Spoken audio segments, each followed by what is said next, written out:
I think the constraints, depending again on the bowler and the learning type and how they process, I think the constraints, the poles, the cones, I kind of enjoy with the bowlers who, externally and constraints get a lot of. I kind of just like not saying anything and going and chucking. We got a guy down at the WACA at the moment who, one day in the not too near distant future will play for Australia. A guy called Lance Morris bowls absolute rockets, 150 k's an hour, and can do it for a long period of time.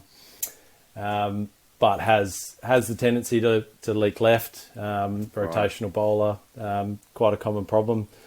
Can still bowl really quick while he's doing it, but obviously he's going through a lot more, forces going through and strain while he's doing that. And I remember just going down and throwing a few poles down the left-hand wide line in his follow-through one day without saying anything.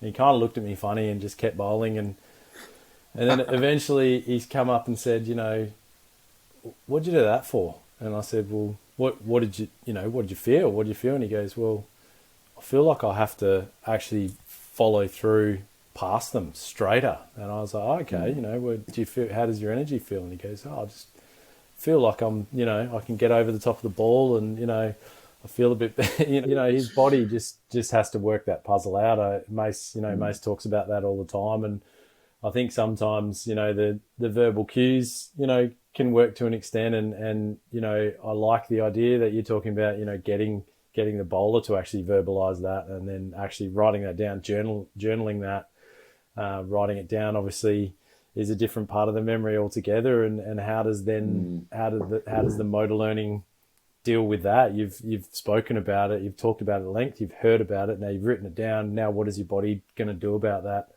I think you on something there, and I think I'm probably going to use it too. Sorry.